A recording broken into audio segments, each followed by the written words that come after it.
Ready to unlock some linguistic secrets? We're diving into the fascinating world of Spanish pronouns today. You sent us some really interesting excerpts, and let me tell you, pronouns definitely, there are more to them than meets the eye. True. We use pronouns constantly, every sentence practically, but most of us, we don't even, think twice about them. They're like hiding in plain sight. Yeah. Like those secret ninjas of language, small but super powerful. I like that, secret ninjas. Okay, so we're putting these ninjas in the spotlight, particularly in Spanish, where they've got like their own unique rules, quirks even, you could say. Absolutely. One of the most interesting things in Spanish is how they can, get this, just vanish. Poof. The material you sent, it calls this pro-drop. Basically, it shows how Spanish values being concise. It relies on those verb endings to do the heavy lifting. Hold on. Vanishing pronouns, like you can just drop them entirely. Exactly. While in English, we have to say, I speak Spanish. In Spanish, boom. It's hablo español. Simple as that.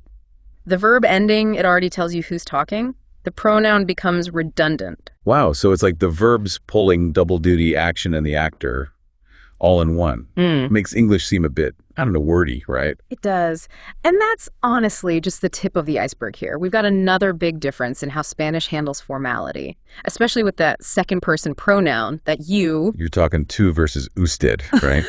That one always, it still kind of trips me up. Like, is there an easy way to remember which is which? It's about grasping the social dynamics. Think of it this way. Tú is like using someone's first name. It's friendly, informal, reserved for people you know. Usted, on the other hand, that's more like using their title, their last name. Shows respect, some distance, used in formal situations, or for someone older, someone in authority. Okay, that actually makes it much clearer. I can see how messing that one up, it could lead to some awkward moments for sure. Precisely. And those nuances are a big part of what makes Spanish so captivating, you know? It's not just about memorizing words or grammar. It's about, really understanding the cultural context behind it all. Like learning a secret handshake. Got to know the right moves. Exactly. And speaking of secret moves, let's dive into a concept that might seem a tad intimidating. Clitic pronouns. Oh, yeah, those. They're like, what's the word? Linguistic chameleons or something, right? No. Changing their position depending on the verb, the sentence. That is a fantastic way to put it. Clitic pronouns, they're fascinating because they can attach to verbs like little barnacles almost. And believe it or not, English has them too. Those contractions, those are clitics in action. So are those clitics what I'm seeing sometimes in Spanish? Those little squiggles attached to the verbs at the beginning or the end? I'll admit, those always seem like a grammar mystery to me. They are, and they often trip up language learners because their placement changes based on whether they come before the verb, which we call proclitic, or after, which is enclitic. Okay, I'm definitely going to need an example here. This feels like one of those things that will make more sense when I actually see it in action. Absolutely. Let's use the verb to tell, decir, in Spanish. So, say you want to say, I told you, past tense. That object pronoun, the you, would be te. Okay, so how would that look as a clitic? It'd be te dije. So literally it's you I told. That object pronoun te, it's attaching right before the verb dije. Wow, the word order gets totally flipped around. You I told. It's almost kind of poetic when you think about it like that. Isn't it? And what's even more interesting, if we used a negative command, like don't tell me, the clitic would move to the end of the verb. No me lo digas. My mind is officially blown. It's crazy how these little changes can totally reshape a sentence. Makes you realize, there's so much complexity baked into Spanish. There really is. And speaking of complex, you included some stuff about specific pronoun pairs, ones that often trip up English speakers. They seem interchangeable, but they're not. Oh, yeah, those tricky pairs, like que versus qual. Both mean what, right? I'm always second-guessing myself with those two. It's a common one to struggle with. Here's a good way to remember, though. Que. That's your go-to for general questions when you're looking for info. Think of it as a wide-open what, like ¿qué estudias? What are you studying? That makes sense. When would you use qual then? Qual, that comes in when you're asking about a specific thing from a limited set of options. Like, say a friend shows you pictures from their trip. They ask, ¿cuál te gusta más? Which one do you like more? They're implying a choice, right, between the photos you're looking at. Ah, I see. So que is general, big picture. Right. Qual narrows it down. Depends on the context. Exactly. Now, let's move on to another dynamic duo here. Kin and aknin. Both mean who in English. Okay, I'm seeing a pattern here. Two pronouns that look similar on the surface, but I bet there's a subtle difference. There is. Think of kin like the independent friend. It stands alone as the subject of a question, like ¿Quién llamó? Who called? A quién.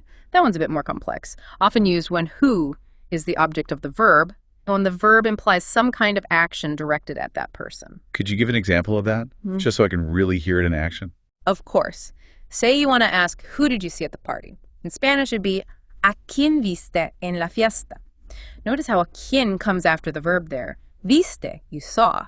So it's emphasizing the seeing was directed at the quién. Ah, that makes so much sense. It's like the A adds this extra layer, like an invisible arrow pointing to the person. You got it.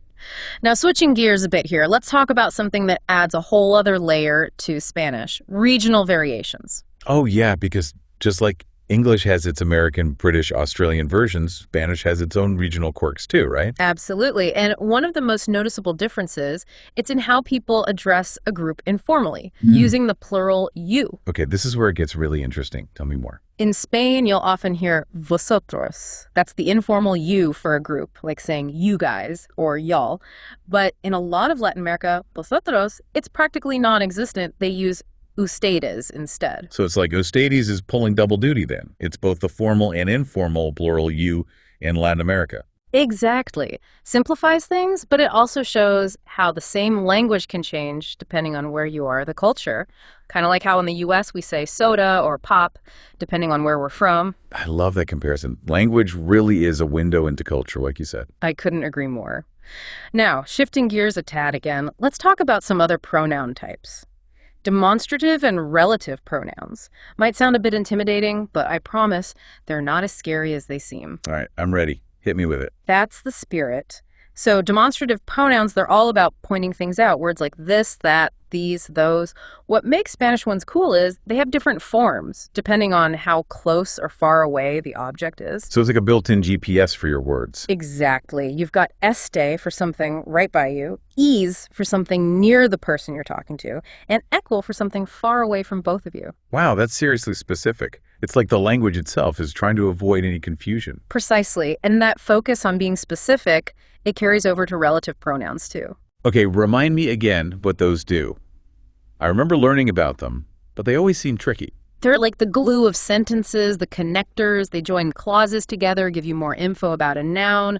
Words like that, which, who, whom, whose, those are all relative pronouns. In Spanish, the most common one you'll see is que. Like you could say, la película que vimos ayer fue emocionante. The movie that we saw yesterday was exciting. So que is like this bridge, connecting the info about the movie back to the word película. You got it. Now, before we finish our little pronoun adventure here, there's one more character I want to introduce. It's often misunderstood, the pronoun cuyo. Oh, yes. Cuyo. It's like the elegant, mysterious relative that nobody really gets to know. That's a great way to put it. It's considered more formal, used to express possession, similar to whose in English. It's really amazing how one word, just that cuyo, can add so much, sophistication, depth even, to a sentence. Shows you how important choosing the right word can be. No question. Like, are you wearing a tailored suit or something off the rack? Right. And that actually brings us to a really cool point. Language and how it connects to culture. Right. We've been in the grammar weeds for so long, it's easy to forget.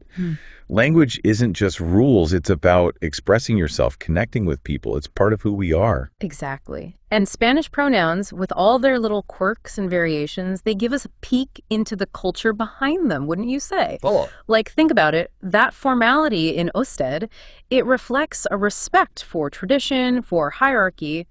But then you have tú, which is all about warmth, closeness in those personal relationships. That's so true. It's like these small words are carrying centuries of cultural values along with them. They really are. So when we learn those nuances, we're not just learning grammar, are we? We're tapping into something deeper, appreciating the culture that created the language in the first place. It's like we're cracking a code, figuring out the why behind the what. Precisely. And that's what makes this whole language learning thing so cool. You know, it's a journey and not just about words. It's about people, different ways of seeing the world, the beauty of how we communicate. Couldn't have said it better. Well, as we start to wrap up our deep dive into Spanish pronouns, is there one big takeaway you hope our listeners are walking away with? I'd say the biggest thing to remember is that even those Spanish pronouns, they might seem intimidating, right? With their disappearing X, their changing positions, those regional differences. Well, they're not roadblocks, they're invitations. to explore more deeply, appreciate all those subtle things about the language. And in doing that, I think you connect with the culture on a much more meaningful level. Beautifully said.